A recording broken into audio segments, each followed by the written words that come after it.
الحمد لله الحمد لله نحمده ونستعينه ونؤمن به ونتوكل عليه ونعوذ بالله من شرور أنفسنا ومن سيئات أعمالنا من يهده الله فلا مضل له ومن يضلله فلا هادي له وأشهد أن لا إله إلا الله وحده لا شريك له وأشهد أن سيدنا وسندنا ونبينا ومولانا محمدا عبده ورسوله صلى الله تعالى عليه وعلى آله وصحبه أجمعين. أما بعد فأعوذ بالله من الشيطان الرجيم. بسم الله الرحمن الرحيم. الحمد لله رب العالمين الرحمن الرحيم مالك يوم الدين إياك نعبد وإياك نستعين اهدنا الصراط المستقيم صراط الذين أنعمت عليهم غير المغضوب عليهم ولا الضالين. آمنت بالله صدق الله مولانا العظيم وصدق رسوله النبي الكريم ونحن على ذلك من الشاهدين والشاكرين والحمد لله رب العالمين. بزرگان محترم اور برادران عزیز، السلام علیکم ورحمۃ اللہ وبرکاتہ. آج حضرت والد ماجد مدد الہم کی کچھ طبیعت علیل تھی، تو اس کی وجہ سے انہوں نے مجھے حکم دیا کہ میں یہاں پر بیان کروں. دعا فرمائیے کہ اللہ تبارک و تعالی مجھے حق بات حق طریقے سے اور حق نیت سے کہنے کی توفیق عطا فرمائے. ابھی جو آپ کے سامنے میں نے سورہ فاتحہ کی تلاوت کی، یہ جو سورت ہے یہ بڑی عظیم سورت ہے. اس کے بڑے فضائل ہیں، اور اس کے اتنے فضائل ہیں کہ ہم شاید ایک مجلس میں اس کو احاطہ نہ کر سکیں. یہ اس سورت کو ام القرآن بھی کہا جاتا ہے. اس سورت کو ام القرآن بھی کہا جاتا ہے، اور اس کو سبع من المثانی، یعنی ایسی 7 آیتیں کہ جن کو قرآن کریم میں بار بار، جن کو انسان بار بار پڑھتا ہے. یعنی ہر نماز میں، چاہے وہ فرض ہو، سنت ہو، نفل ہو، کوئی بھی نماز ہو، اس کے اندر ہر رکعت کے اندر چاہے کوئی اور سورت پڑھے نہ پڑھے، لیکن یہ سورت پڑھنا لازمی ہے. اسی لیے یہ کہا گیا کہ جو آدمی سورہ فاتحہ کی تلاوت نہیں کرے گا نماز میں، اس کی نماز نہیں ہوگی. تو لہذا یہ اللہ تبارک و تعالیٰ نے ایک انتہائی اہم صورت عطا فرمائی. حضور اکرم صلی اللہ علیہ وسلم نے ارشاد فرمایا کہ یہ جو صورت ہے یہ ام القرآن ہے، اور یہ جو مجھے عطا کی گئی ہے یہ صورت، اور اس کے علاوہ سورہ بقرہ کی آخری آیات، یہ مجھ سے پہلے کسی بھی کتب سماویہ میں، یعنی انجیل اور تورات، زبور وغیرہ کے اندر یہ صورت نہیں عطا کی گئی. یہ خاص طور پر حضور اکرم صلی اللہ علیہ وسلم کی فضیلت ہے۔ ایک مرتبہ حضور پاک صلی اللہ علیہ وسلم صحابہ کرام کے ساتھ بیٹھے ہوئے تھے اور ایک آواز سنائی دی، اور حضرت جبرائیل علیہ السلام اور بہت سارے ایسے فرشتے نازل ہوئے کہ جو پہلے کبھی آسمان دنیا پر یا دنیا کے اوپر نازل نہیں ہوئے، اور وہ یہ صورت لے کر آئے اور یہ فرمایا کہ یہ وہ صورت ہے کہ جو صورت آپ کو عطا کی گئی ہے اور اس سے پہلے کسی بھی اور کتابوں میں نہیں دی گئی۔ تو یہ صورت بڑی عظیم صورت ہے۔ یہ جیسے میں نے ابھی عرض کیا کہ اس کو ام القرآن بھی کہتے ہیں، اور اس کے اندر قرآن پاک کا ایک خلاصہ بھی ہے، اور اس کے اندر شفا بھی ہے۔ بہت سی روایات میں آتا ہے کہ ایک مرتبہ کسی صحابی یا کسی شخص کو کسی جانور نے ڈس لیا تھا، تو اس کے اوپر یہ سورہ فاتحہ پڑھ کر دم کیا گیا، تو ان کو جو ہے وہ شفا یابی ہو گئی۔ اور ایک مرتبہ حضرت ابو سعید خدری کی روایت ہے کہ وہ کہیں گئے تھے صحابہ کرام کے ساتھ، تو جس جگہ وہ گئے وہاں پر کوئی صاحب بیمار تھے، اور انہوں نے کہا کہ آپ ان کے اوپر کوئی رقیہ پڑھ دیں، تو انہوں نے جو ہے وہ سورہ فاتحہ پڑھ کے دم کر دی، وہ ٹھیک ہو گئے۔ تو انہوں نے آ کے حضور پاک صلی اللہ علیہ وسلم کو بتایا، حضور صلی اللہ علیہ وسلم نے فرمایا کہ تمہیں کیسے پتہ تھا کہ یہ رقیہ ہے؟ بے شک یہ رقیہ ہے، یہ ایک دم ہے جس کے ذریعے سے انسان شفا یابی ہو جاتی ہے۔ اور ایک روایت میں آتا ہے کہ حضور پاک صلی اللہ علیہ وسلم نے ارشاد فرمایا کہ جب بندہ الحمدللہ رب العالمین کہتا ہے تو اللہ تبارک و تعالیٰ فرماتے ہیں کہ حمیدنی ربی۔ جب الرحمن الرحیم کہتا ہے تو اللہ تعالیٰ فرماتے ہیں کہ اسنانی عبدی۔ جب مالک یوم الدین کہتا ہے تو اللہ تعالیٰ فرماتے ہیں مجدنی عبدی، یعنی اللہ تعالیٰ فرماتے ہیں میری بندے نے تعریف کی، میری ثنا بیان کی، اور میری تمجید اور میری بزرگی بیان کی۔ اور جب وہ کہتا ہے ایاک نعبد و ایاک نستعین تو اللہ تعالیٰ فرماتے ہیں کہ ھذا بینی و بین عبدی، یہ جو ہے یہ بات میرے اور میرے بندے کے درمیان ہے، اور میں اپنے بندے کو وہ عطا کروں گا جو یہ مانگے گا۔ جب آگے اہدنا الصراط المستقیم صراط الذین انعمت علیہم غیر المغضوب علیہم ولا الضالین آمین، تو یہ فرماتے ہیں کہ یہ وہی چیز ہے کہ جو اس نے مانگی ہے میں اس کو وہ عطا کروں گا۔ تو اس پوری صورت کے اندر جو سکھلایا گیا ہے وہ کیا چیز سکھلائی گئی؟ دو باتیں بنیادی طور پہ، دو یا تین باتیں جو بہت اہم ہیں۔ ایک تو اللہ تعالیٰ کی حمد و ثنا، اس کی اہمیت۔ دوسرے نمبر پر اپنی عاجزی اور اپنی انکساری، ایاک نعبد و ایاک نستعین، کہ ہم کچھ نہیں ہیں جب تک کہ آپ کی مدد شامل نہ ہو، آپ کی توفیق نہ ہو، آپ کی رضا نہ ہو۔ تو اس کا اظہار، اپنی عزت کا اظہار، اور پھر دعا اہدنا الصراط المستقیم صراط الذین انعمت علیہم غیر المغضوب علیہم ولا الضالین۔ تو گویا کہ اس کے اندر حمد و ثنا، الحمدللہ رب العالمین، یہ در حقیقت شکر ہے۔ حدیث میں آتا ہے جس نے الحمدللہ کہہ دیا تو اس نے گویا کہ اللہ تعالیٰ کا شکر ادا کر دیا۔ تو شکر ایک بہت عظیم نعمت ہے، اور جو آدمی شکر کرتا رہتا ہے اللہ تبارک و تعالیٰ اس کی نعمتوں میں اضافہ کرتے رہتے ہیں۔ وَلَئِن شَكَرْتُمْ لَأَزِيدَنَّكُمْ، کہ تم اگر شکر کرو گے تو میں لازماً تمہاری نعمتوں میں اضافہ کر دوں گا۔ اور جو آدمی شکر کرتا رہتا ہے تو اللہ تعالیٰ اس کے اوپر عذاب نازل نہیں کرتے۔ مَا يَفْعَلُ اللَّهُ بِكُمْ بِعَذَابِكُمْ لَئِن شَكَرْتُمْ وَآمَنْتُمْ۔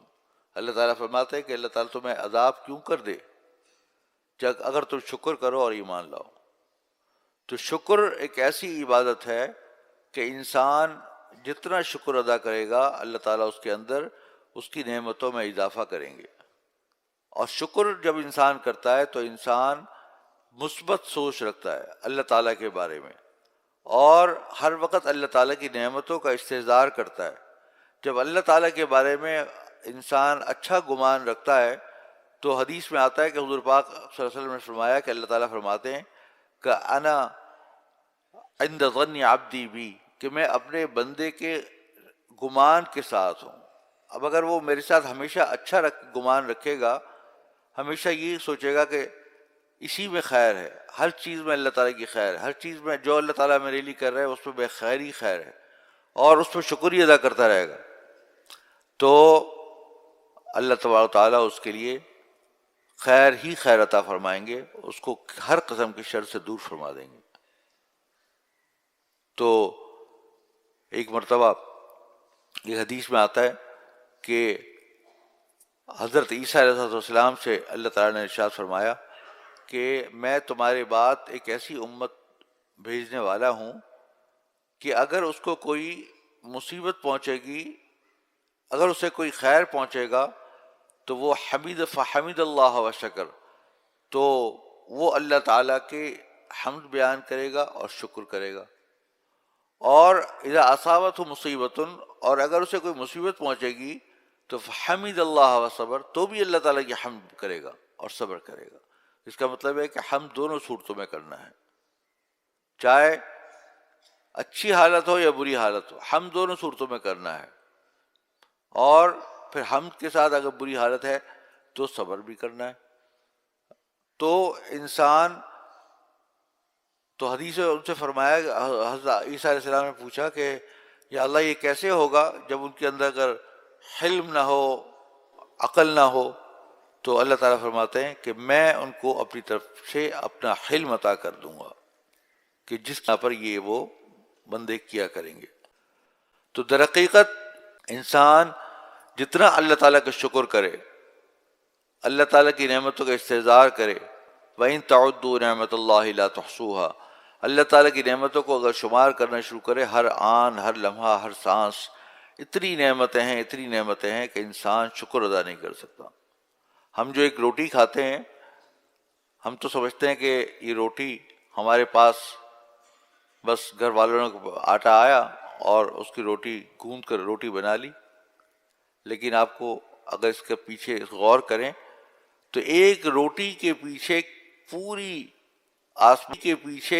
پوری آسمان و زمین کے کتنے سارے کارخانے، کتنے سارے عوامل، کتنے سارے لوگ، کتنی ساری چیزیں کام کر رہی ہیں. اگر زمین میں گیہوں نہ اگتا، انسان نے تو بیج ڈالا لیکن اس کو اگایا اللہ تعالیٰ نے، اس پہ آسمان کی طرف سے بارش ہوئی، اس پہ سورج نے اپنی روشنی ڈالی، اس پہ آکسیجن آئی، ہوا آئی، سب چیزیں اس کے اندر اس کے موافق ہوئیں، اور اس کے بعد وہ انسان نے اس پہ کام کیا. اس کے بعد پھر وہ بعد میں وہ اس کو نکالا گیا، اس کو صاف کیا گیا، اس کو پیسا گیا، پھر اس کو منڈیوں میں لایا گیا، منڈی سے پھر انسان کے تاجر ہیں ان کے پاس لائے گئے، پھر تاجروں سے ہمارے ہاتھ میں آیا، اور پھر ہمارے ہاتھ سے پھر ہم نے وہ کھایا. کتنا لمبا تقسیم ہے اللہ تعالیٰ کی. تو یہ جو سارا کام ہوا یہ اللہ تعالیٰ نے کیا. تو انسان کے اوپر اللہ تعالیٰ کا اتنا تو حق بنتا ہے کہ جب انسان جب روٹی کھائے تو بسم اللہ الرحمن الرحیم پڑھ لے، کہ اللہ تعالیٰ کے نام سے پڑھ لے، کہ اتنی نعمتیں در حقیقت اللہ تعالیٰ کی طرف سے عطا ہوئی ہیں. تو انسان کو اگر اپنے ہر چیز پہ غور کرے تو اللہ تعالیٰ کی کس قدر انعامات ہیں اس کا ہمیں شکر ادا کرنا چاہیے. اور جب شکر ہوگا تو اللہ تبارک تعالیٰ انشاءاللہ اس کو گناہوں سے بچائیں گے، اس کو عذاب سے بچائیں گے، اور اس کو مصیبتوں سے بچائیں گے، اس کی نعمتوں میں اضافہ فرمائیں گے. اور جو دوسری چیز فرمائی وہ یہ کہ ایاک نعبد و ایاک نستعین. جب آدمی دعا کرے تو دعا کرنے کے کچھ تقاضے ہیں. ایک تقاضا یہ ہے کہ اللہ تعالیٰ کی حمد و ثنا بیان کرے، دوسرا تقاضا یہ ہے کہ انسان اپنے عجز کا اظہار کرے کہ میں کچھ نہیں ہوں آپ کے بغیر، سب کچھ آپ ہی کا ہے. اپنے اللہ تعالیٰ کے اوپر توکل کرے، تو اس کے بعد پھر دعا مانگے. تو اس کے بعد جو دعا مانگی جائے تو اللہ تعالیٰ وہ قبول فرماتے ہیں. تو چنانچہ اہدنا الصراط المستقیم، یہاں سے ایک دعا مانگنے کا طریقہ بتلایا گیا کہ اس طریقے سے دعا مانگو. تو جو دعا ہے، یہ دعا بھی بڑی عظیم چیز ہے. اس پوری صورت کے اندر اگر دیکھا جائے تو ہمیں شکر کے بعد دعا مانگنے کا طریقہ بتلایا جا رہا ہے کہ دعا کس طرح مانگو. تو اس میں دیکھیے کہ سب سے پہلے اللہ تعالیٰ کی شکر بیان کیا گیا، پھر اللہ تعالیٰ کی صفات بیان کی گئیں، الرحمن الرحیم، کہ اللہ تعالیٰ وہ اللہ جو کہ رحمان الرحیم ہے. قل، اللہ تعالیٰ نے فرمایا کہ چاہے تم ادعوا اللہ و ادعوا الرحمن وللہ الاسماء الحسنی فادعوہ بہا، کہ چاہے تم اللہ تعالیٰ کے نام سے پکارو چاہے رحمان کے نام سے پکارو، اللہ تعالیٰ کے اسماء حسنی ہیں، ان سے تم پکارا کرو اور ان کے ذریعے دعا کیا کرو.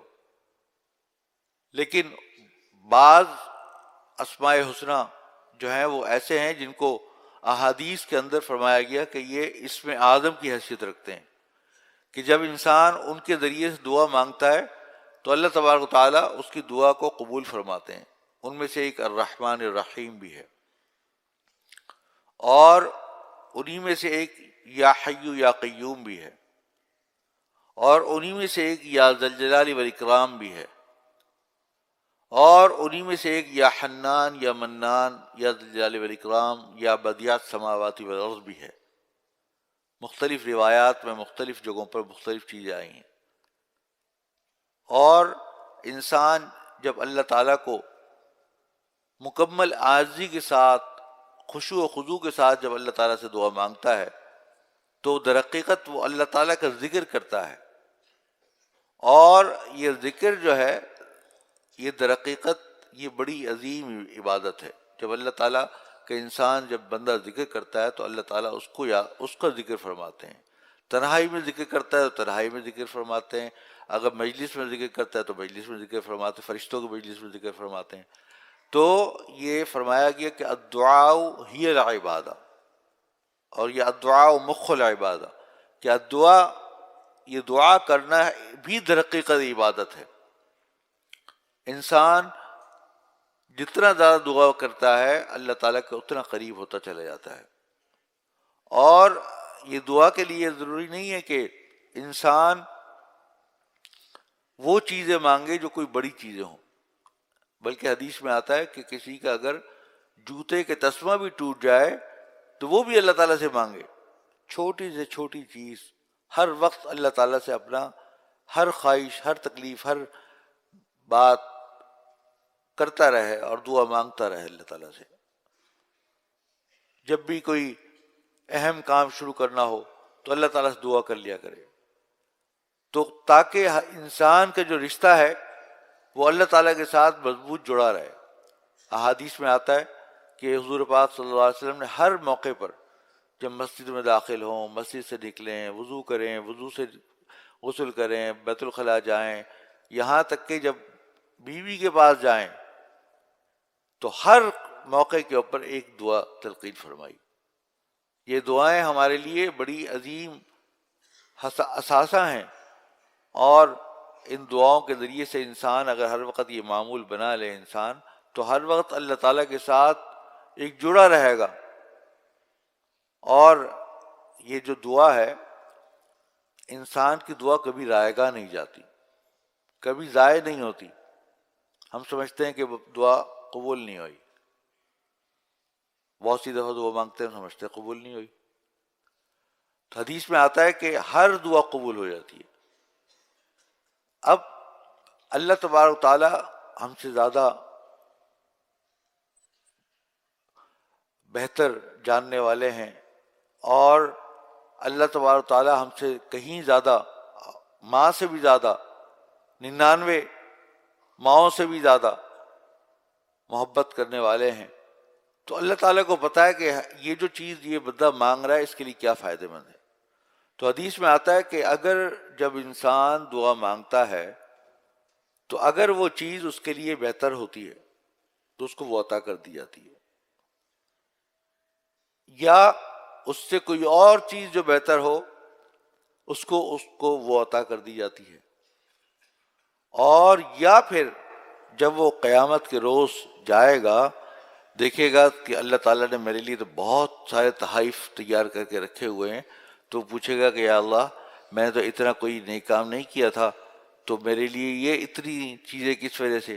تو اللہ تعالیٰ فرمائیں گے کہ تم نے فلاں وقت دعا مانگی تھی، ہم نے اس وقت دعا رد نہیں تمہیں وہ عطا نہیں کیا تھا، اس کی جگہ یہ چیز اٹھا کے رکھ لی، تو وہ یہ تمنا کرے گا کاش میری کوئی دعا قبول ہی نہ ہوئی ہوتی۔ اتنی عظیم نعمتیں اللہ تبارک تعالیٰ نے اس کی رکھی ہوں گی۔ تو یہ ساری دعاؤں کی فضیلت ہے، اور دعا ایک ایسی چیز ہے کہ جو تقدیر کو بھی بعض اوقات بدل دیتی ہے۔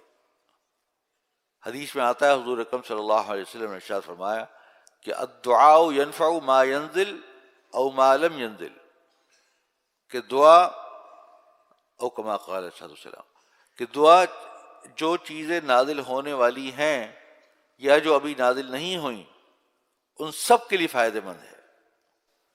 جو تقدیر میں لکھا ہوا ہے کہ یہ ہوگا، اور لیکن ساتھ ساتھ یقیناً اس پہ یہ بھی لکھا ہوگا کہ اگر اس بندے نے دعا مانگ لی تو اس کو وہ چیز مل جائے گی، اور اگر دعا نہیں مانگی تو نہیں ملے گی۔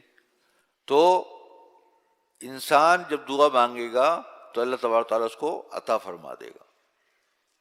تو انسان جو ہے وہ کبھی بھی یہ مت سوچے کہ دعا جو ہے وہ قبول نہیں ہوتی، بلکہ سچے دل کے ساتھ، یقین کے ساتھ، اللہ تعالیٰ کے ساتھ عز و انکساری کے ساتھ دعا مانگے، اور خاص طور پہ وہ دعائیں جو انسان اپنی ہدایت کے لیے مانگتا ہے،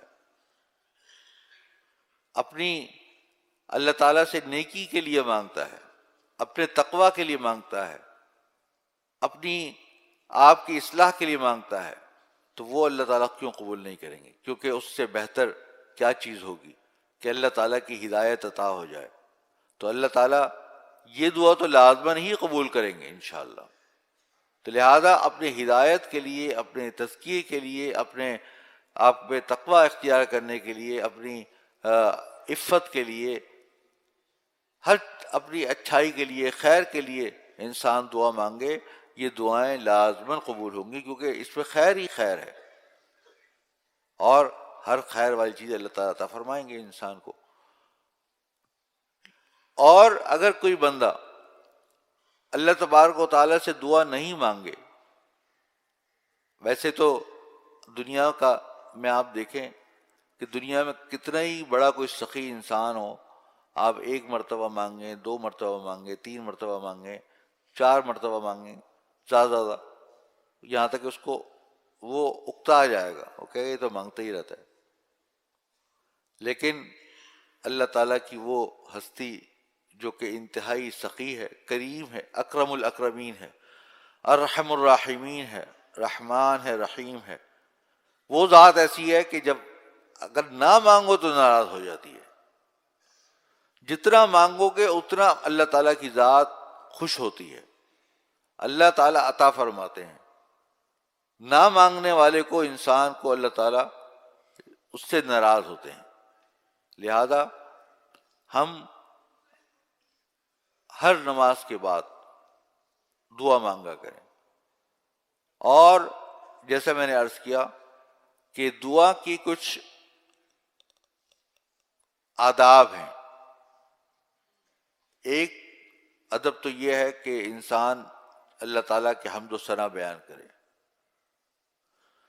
دوسرا یہ کہ اپنی عاجزی کا اظہار ہو، تیسرا یہ کہ بزرگوں نے لکھا ہے کہ اگر درود شریف پڑھ لے اور درود شریف پڑھنے کے بعد دعا مانگے تو درود شریف تو حضور پاک صلی اللہ علیہ وسلم کا اللہ تعالیٰ قبول کریں گے ضرور۔ تو جب اللہ تعالیٰ کی ذات ایک چیز قبول کرے گی تو یہ کیسے ہو سکتا ہے کہ ایک چیز قبول کرے اور دوسری چیز کو رد کر دے؟ تو لہذا اس کے بعد یہ اول و آخر درود شریف پڑھ لے۔ اور ایک اور چیز جو بہت اہم ہے، جو کہ دعا کی قبولیت کے لیے انتہائی اہمیت رکھتی ہے، وہ یہ کہ انسان کی جو کمائی اور اس کی آمدنی ہے وہ حلال کی ہونی چاہیے۔ اگر انسان خدا نخواستہ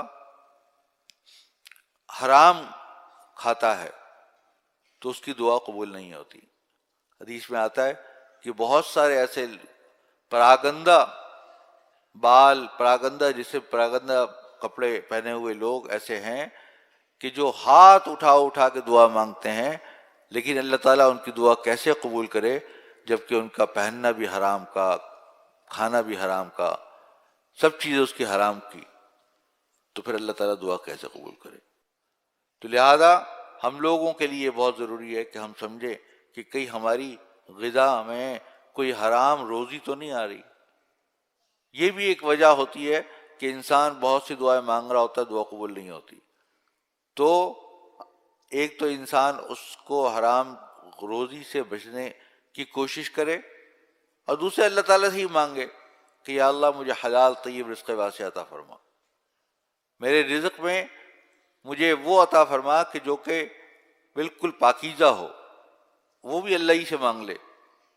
اور جو بھی ایسے اسباب ہیں کہ جس کی وجہ سے دعا قبول نہیں ہوتی، مثلا گناہ ہے تو آدمی زیادہ زیادہ استغفار کر لے، لا الہ الا انت سبحانک انی کنت من الظالمین پڑھے، اور زیادہ سے زیادہ استغفار کرے، سید الاستغفار پڑھ لے، تو جب استغفار کرے گا اللہ تعالیٰ سے، استغفار کر کے دعا مانگے، تو پھر اللہ تبارک تعالیٰ اس کی دعا کو قبول کرے گا، کیونکہ وہ ایک طریقے سے اس نے اپنے گناہوں سے توبہ کر لیا۔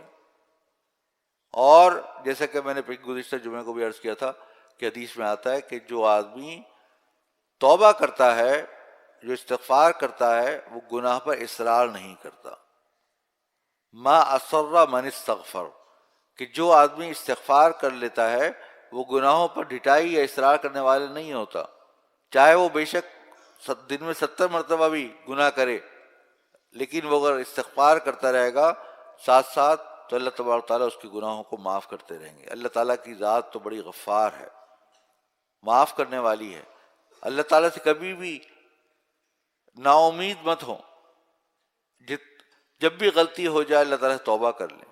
ان اللہ یحب التوابین و یحب المتطہرین، توبہ کرنے والوں کو اللہ تعالیٰ پسند فرماتے ہیں۔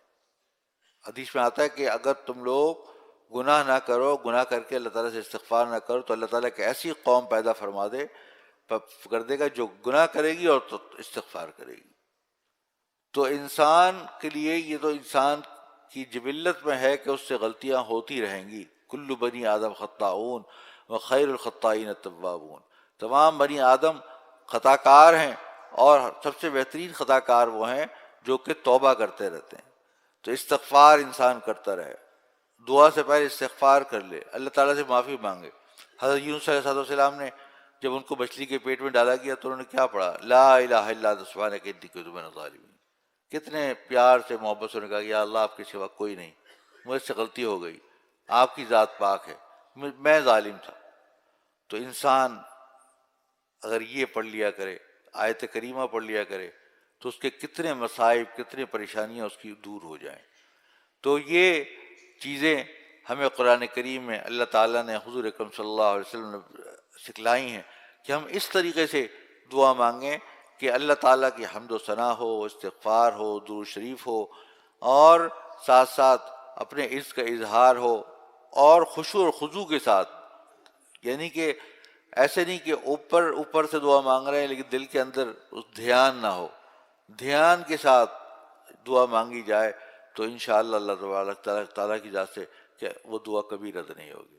اسی لیے جب سورہ فاتحہ پڑھی جائے تو سورہ فاتحہ جب انسان پڑھتا ہے تو اس کے اوپر پورے دھیان کے ساتھ پڑھے کہ کیا اس کا پڑھا جا رہا ہے اور کیا اس کا مطلب ہے۔ تو یہ جو سورہ فاتحہ ہے یہ انسان کو بہت سارے پریشانیوں سے نکالتی ہے، یہ اس کے اندر شفا بھی ہے، اور اس کے اندر جو ہے وہ مختلف اس کے اندر فضائل ہیں کہ اس کو پڑھنے کے بہت سارے فضائل بھی آئے ہیں۔ تو لہٰذا اس کو زیادہ زیادہ ویسے بھی پڑھنا چاہیے، اور اس کے علاوہ یہ کہ اس کے اندر جو انسان کو ایک درس دیا گیا ہے کہ انسان کس طریقے سے دعا مانگے اللہ تبارک و تعالیٰ سے، تو اس کو بھی صحیح طرح سمجھنا چاہیے، اور اپنے لیے ہدایت کے لیے اور اپنی نیکی کے لیے دعا کرنی چاہیے۔ دعا فرمائے اللہ تبارک و تعالیٰ سے کہ یا اللہ ہمیں تمام باتوں پر صحیح طریقے سے عمل پیرا ہونے کی توفیق عطا فرمائے۔ وآخر دعوانا الحمد للہ رب العالمین۔ جزاکم اللہ۔